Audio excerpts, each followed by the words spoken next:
Assalamualaikum warahmatullahi wabarakatuh. Halo semuanya, selamat datang kembali di channel YouTube saya. Nah, pada kesempatan kali ini saya akan menyampaikan materi mengenai load setup. Di sini akan ada beberapa materi yang akan saya sampaikan. Yang pertama ada pengenalan topologi, yang kedua install Debian server, yang ketiga install Ubuntu desktop, yang keempat install Ubuntu server, yang kelima cloning Debian, dan yang keenam snapshot VM, yang ketujuh setup topologi, dan yang terakhir konfigurasi RAM VM. Oke, langsung saja kita menuju materi yang pertama, yaitu pengenalan topologi. Nah, oke, topologi yang akan kita gunakan adalah topologi introducing. Ini adalah topologi yang akan kita buat, yang mana ini merupakan laptop kita atau host OS. Lalu host OS ini akan terhubung dengan router Debian. Jadi host OS ini hanya akan terhubung ke router Debian, yang mana router Debian ini dia menggunakan Debian server yang akan kita setup di VirtualBox. Lalu router Debian ini dia akan terhubung ke klien Ubuntu atau Ubuntu desktop.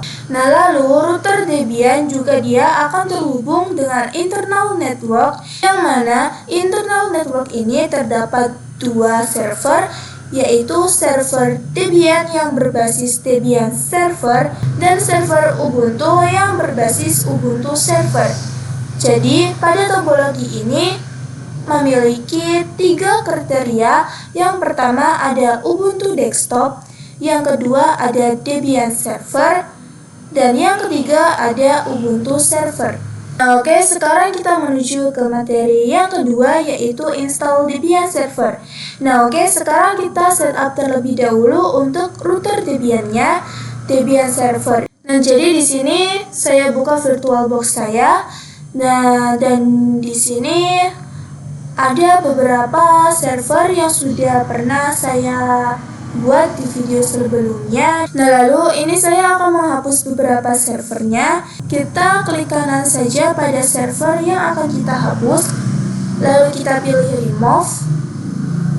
Nah, di sini ada dua pilihan, yaitu delete all files dan remove only. Nah, remove only ini itu dia hanya hilang di VirtualBox, tetapi filenya masih tersimpan sehingga bisa memenuhi storage yang kita miliki di laptop kita. Sedangkan jika delete all files, itu akan hilang di VirtualBox dan filenya pun akan hilang pada storage di laptop kita. Jadi ini saya akan pilih delete all files saja. Kita klik. Nah, lalu ini sudah hilang ya teman-teman. Lalu kita akan melakukan setup Debian server, yang mana sebelumnya juga sudah pernah menginstal Debian server, namun dengan GUI. Nah, namun kali ini kita hanya menginstal Debian server tanpa GUI, jadi dengan full CLI atau dipenuhi dengan tulisan saja. Nah, sekarang langsung saja kita untuk menginstal Debian servernya. Klik menu ini. Lalu saya kasih nama RTR Debian. Nah, untuk versionnya itu kita menggunakan Debian 64 bit dan type-nya adalah Linux. Kita next. Lalu saya gunakan default untuk memory sys. Next. Lalu create. Lalu next. Dan create. Lalu saya start, dan di sini kita akan menginput file Debian yang kita miliki. Nah, oke, di sini kita bisa klik choose, lalu add, lalu cari file Debian yang sudah kalian download. Lalu klik open, lalu kita klik choose, lalu kita klik start. Nah, di sini saya pilih install karena kita akan menggunakan CLI untuk Debian server router. Enter. Nah, ini untuk bahasanya saya pilih Inggris saja. Lalu untuk lokasinya, karena di sini belum ada Indonesia, maka saya pilih other. Nah, Indonesia berada di Asia. Lalu kita cari Indonesia. Klik.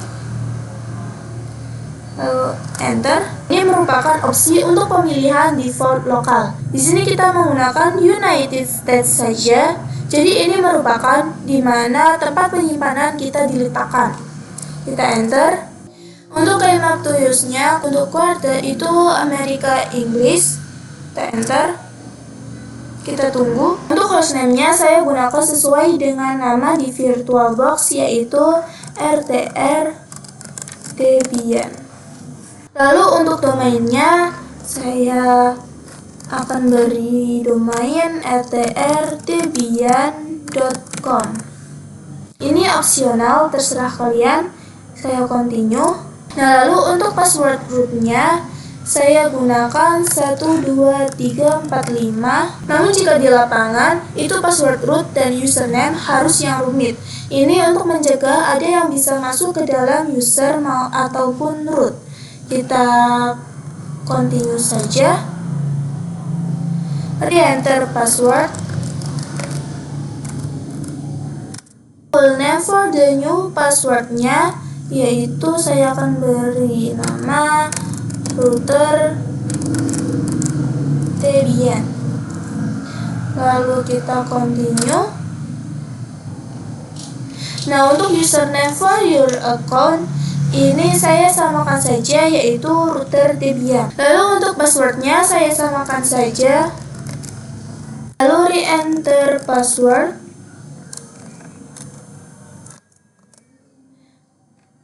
Lalu continue. Lalu ini city in your time zone-nya. Itu karena saya berada di Jawa, maka saya pilih yang Western. Lalu enter. Untuk partitioning-nya kita gunakan yang quit use entire text. Lalu enter. Lalu kita pilih yang all files in one partition yang recommended for new users. Enter. Nah, lalu ini terdapat sebuah partisi, yaitu slash dan juga swipe. Nah, ini kita pilih finishing partitioning and write change to disk. Lalu ini kita yes saja. Nah, untuk scan extra installation media ini kita no saja. Ini juga saya no saja. Berpartisi dalam PX User Survey kita no saja. Ini opsional karena digunakan ketika kalian terdapat error dalam Debian kalian, maka kalian bisa melaporkannya ke Debian secara langsung sehingga nanti bisa dibahas oleh pihak Debian karena ini sama dengan membantu menyelesaikan masalah dalam software mereka. Nah, lalu untuk apa saja yang ingin diinstal di Debian, ini yang Debian Desktop Environment bisa kalian hilangkan bintangnya dengan menggunakan spasi. Nah, lalu untuk CNOME-nya kita hilangkan juga bintangnya. Lalu saya juga akan menginstal SSH server. Untuk standar sistem utilities itu kita biarkan saja. Jadi ketika kalian ingin menginstal Debian CLI, maka kalian perlu menghilangkan bintang pada Debian Desktop Environment dan pada GNOME-nya. Kita install the group bootloader to your primary disk drive. Ini pasti yes, karena kita tidak akan bisa melakukan booting jika ini tidak kita yes. Nah, lalu ini kita pilih yang bawah. Lalu kita enter. Nah, oke, ini sudah selesai untuk finishing installation-nya. Ini kita disuruh untuk nge-reboot setelah melakukan proses instalasi. Nah, ini kita continue saja. Nah, ini dia sedang reboot. Maka setelah ini kita bisa menggunakan Debian servernya.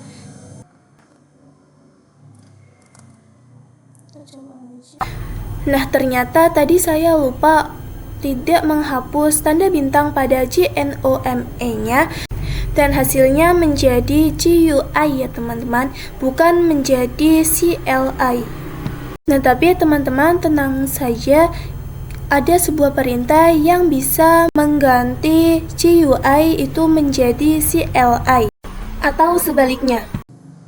Lalu ini kita akan menggantinya ke sebuah CLI dengan menggunakan perintah systemctl isolate multi user target. Nah, ini kita enter saja.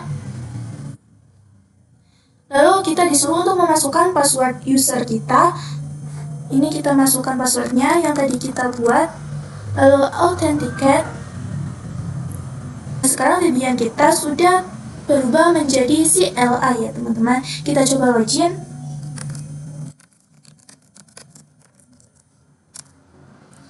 Masukkan passwordnya. Ini kita sudah berhasil. Dan jika kalian ingin mengubah menggunakan mode GUI, itu maka bisa juga dengan memasukkan perintah yang sama seperti tadi ya teman-teman, yaitu systemctl isolate multi strip user ini. Jadi nanti jika kalian enter, maka Debian kalian akan berubah kembali menjadi GUI. Nah oke, sekarang kita menuju materi yang ketiga, yaitu install Ubuntu Desktop. Nah sekarang kita akan menginstal Ubuntu Desktop, yang mana Ubuntu Desktop ini untuk klien atau sebagai klien. Nah untuk download filenya, kalian bisa pergi ke Chrome, lalu ketikkan download Ubuntu Desktop, enter, lalu klik yang paling atas. Nah maka kalian bisa memilih versi yang kalian inginkan. Saya akan coba klik yang ini, download. Nah otomatis langsung terdownload ya teman-teman di sini. Nah karena saya sudah mendownloadnya, maka saya tidak akan mendownloadnya lagi. Ini saya cancel saja. Kita klik tools saja, lalu kita klik new. Nah lalu untuk namanya saya akan beri nama Ubuntu Desktop kurung buka klien kurung tutup. Untuk versionnya saya pilih Ubuntu 64-bit dan untuk type-nya adalah Linux. Lalu saya next, lalu next, create, next, lalu create. Saya start. Nah untuk file yang akan kita gunakan, kita klik choose. Kita cari file Ubuntu Desktopnya, kita open, lalu kita choose, lalu start, lalu kita pilih Ubuntu. Nah lalu kita klik install Ubuntu. Nah lalu di sini untuk keyboard layoutnya saya pilih English US. Lalu kita klik continue. Nah lalu ini terdapat dua opsi. Yang pertama ada normal installation, yang kedua ada minimal installation. Nah normal installation ini kalian akan menginstal keseluruhan, yaitu web browser, utilities, office software, games, and media players. Nah sedangkan kalau minimal installation itu kalian hanya akan menginstal web browser dan basic utilities. Nah saya akan pilih normal installation, lalu continue. Nah lalu di sini terdapat dua opsi lagi. Yang pertama ada erase disk and install Ubuntu, dan yang kedua ada something else. Kalau erase disk itu dia akan menghapus seluruh disk yang ada di Ubuntu, lalu dia akan menginstal ulang Ubuntu. Nah ini saya akan pilih erase disk saja karena di Ubuntu tidak ada apa-apa. Lalu saya akan install now, lalu continue. Nah lalu kita harus menentukan di mana lokasi kita berada. Lalu ini saya ganti menjadi, lalu continue saja. Nah lalu untuk namanya saya akan beri nama Nadia Shiva. Lalu untuk username-nya saya menggunakan username Nadia saja, dan untuk username harus dimulai dengan huruf kecil ya teman-teman, jadi tidak bisa kapital. Lalu untuk passwordnya saya akan beri password 12345 saja.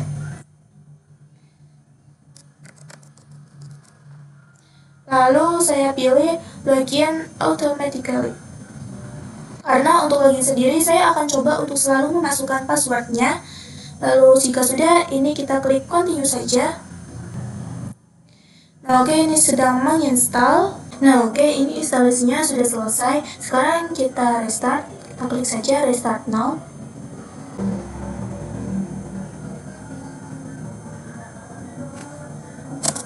Nah oke, ini sudah berhasil ya teman-teman. Jadi seperti ini tampilannya. Ini untuk akunnya akan saya skip saja terlebih dahulu.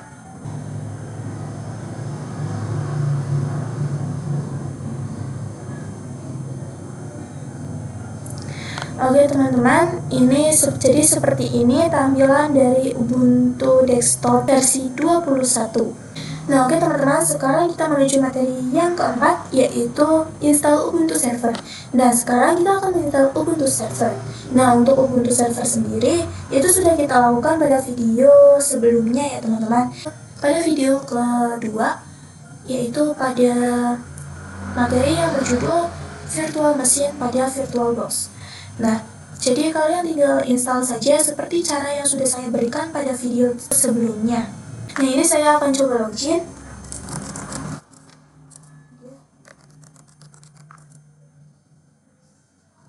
Nah, oke, ini sudah berhasil ya teman-teman. Oke, sekarang kita menuju materi yang kelima, yaitu cloning Debian. Nah, sekarang kita akan mengcloning Debian server ini sebagai server. Cloning ini kata lainnya adalah duplikat, yang mana ini membuat kita tidak memerlukan instalasi kembali pada Debian ataupun VM lainnya. Nah, pada router Debian ini kita bisa klik kanan saja, lalu clone, lalu saya akan ganti namanya menjadi server Debian. Lalu saya next, saya pilih full clone, lalu saya clone. Oke, kita tunggu. Nah, oke, ini sudah selesai ya teman-teman. Ini sudah berhasil. Nah, oke, sekarang kita menuju materi yang keenam, yaitu snapshot VM. Nah, oke, sekarang kita akan melakukan snapshot, yang mana snapshot ini sudah saya bahas di video sebelumnya, yang mana ini digunakan untuk menandakan status pada VM kita yang sekarang. Nah, langsung saja kita snapshot. Kita klik garis 3 ini pada router Debian-nya, lalu kita pilih snapshot, lalu kita pilih tag. Nah, untuk namanya saya akan beri nama default. Kita oke. Nah, begitu juga dengan Ubuntu desktopnya.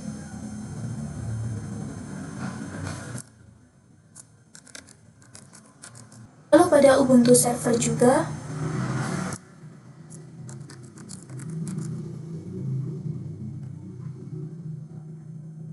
Begitu juga pada server Debian.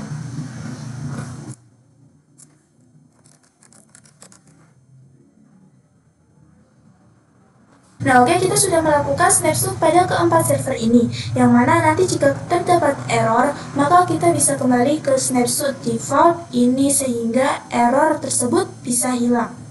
Nah langsung saja kita menuju materi yang ketujuh, yaitu setup topologi. Jadi setup topologi yang sudah kita siapkan seperti ini. Nah awalnya ada host OS atau laptop kita sendiri, yang mana nanti host OS ini akan terhubung ke router Debian ataupun Debian server. Nah lalu Debian server dia juga akan terhubung ke internal network, yang mana internal network ini terdapat Debian server sebagai server 1 dan Ubuntu server sebagai server 2. Nah begitu juga dengan Debian server sebagai router server ini, dia akan terhubung juga dengan Ubuntu desktop sebagai client. Dan nantinya akan seperti ini. Si router Debian itu terhubung ke host OS menggunakan adapter 1, router Debian ke internal menggunakan adapter 2, dan terhubung ke klien menggunakan adapter 3. Adapter merupakan fitur yang disediakan oleh VirtualBox untuk penghubung antara VM. Jadi, router Debian ini akan terhubung ke host OS menggunakan adapter 1, lalu ke internal network menggunakan adapter 2, dan juga ke Ubuntu client menggunakan adapter 3. Oke, di sini saya akan konfigurasi pada router Debian. Nah, di sini saya akan langsung saja mengkonfigurasi adapternya dengan settings, lalu network. Untuk adapter 1 ini saya ingin terhubung ke host OS atau laptop kita, yang mana harus menggunakan host only adapter. Dan di sini saya menggunakan interface VirtualBox host only Ethernet adapter. Jadi ini bebas menggunakan yang mana. Jadi jika di kalian terdapat ada beberapa nama, itu bebas kalian akan bisa menggunakan yang mana. Dan jangan lupa juga ini router Debian-nya dinonaktifkan atau jangan di start, karena kita akan mengaktifkan adapter 2 dan juga adapter 3, yang mana jika Debian-nya nyala maka adapter ini tidak bisa di-checklist ya teman-teman. Karena pada router Debian adapter 2 ini kita ingin terhubungnya ke server Debian dan juga server Ubuntu. Nah, maka di sini kita aktifkan adapter 2, lalu kita hubungkan ke internal network. Nah, untuk namanya sendiri saya kasih nama server network. Nah, jadi nanti adapter 2-nya akan terhubung ke server Debian dan server Ubuntu menggunakan interface internal network bernama server network. Dan server 1 dan juga server 2 akan terhubung ke router Debian menggunakan interface bernama server network. Nah, dia nanti akan terhubung ke klien Ubuntu. Nah, ini menggunakan internal network juga. Untuk penamaannya saya beri nama client network. Jadi berbeda dengan interface yang terhubung ke internal network atau ke server. Jadi router Debian terhubung ke internal network menggunakan penamaan server network, dan kalau terhubung ke klien, dia menggunakan penamaan client network. Kita klik OK saja. Nah, oke, sekarang kita sudah mengkonfigurasi pada Debian routernya. Kita sudah menghubungkan ke setiap VM. Sekarang kita tinggal menghubungkan pada Debian server, Ubuntu server, dan Ubuntu desktop atau client. Nah, di sini saya akan konfigurasi terlebih dahulu dari Ubuntu desktop. Kita ke settings, lalu network. Untuk adapter satunya kita pilih internal network.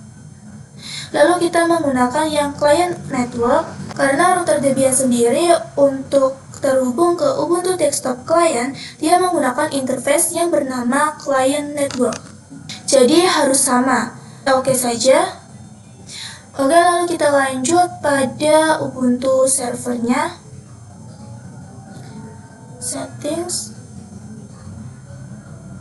Nah, oke, ini Ubuntu servernya. Pada adapter satunya juga kita ganti ke internal network dan dihubungkan ke server network. Kita oke. Begitu juga pada server Debian, kita ke settings, lalu kita ke network. Lalu untuk adapter satunya kita ganti ke internal network. Lalu untuk namanya kita ganti ke server network. Kita klik OK. Oke, semuanya sudah kita setting sih teman-teman. Sekarang kita menuju ke materi yang terakhir, yaitu konfigurasi RAM VM. Nah, kita akan mengkonfigurasi RAM pada setiap VM, yang mana nantinya semua VM ini akan berjalan secara bersamaan atau kita start secara bersamaan. Yang mana jika teman-teman memiliki laptop atau host OS memiliki spesifikasi yang rendah, itu bisa laptop itu BSOD atau blue screen of death. Jika terdapat OS yang berjalan secara bersamaan lebih dari 2 OS, maka laptop tersebut memiliki spesifikasi yang tidak cukup, maka itu bisa membuat laptop kita ngehang. Oleh karena itu, kita bisa men-setting setiap RAM pada setiap VM ini sehingga hanya menggunakan sedikit spesifikasi dari laptop. Nah, jadi kita menggunakan minimal RAM dari setiap VM ini. Saya akan coba dulu pada router Debian. Kita ke settings, lalu ke sistem. Nah, di sini 1024 MB ini bisa diubah ke 512 saja.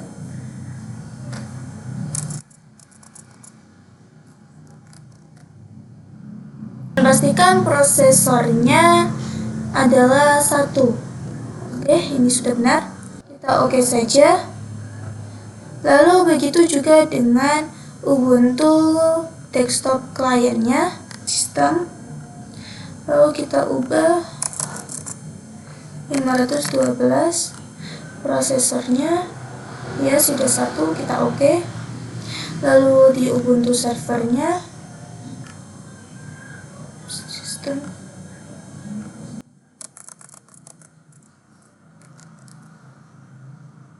untuk prosesornya ya oke, sudah benar, kita oke. Lalu untuk server Debiannya,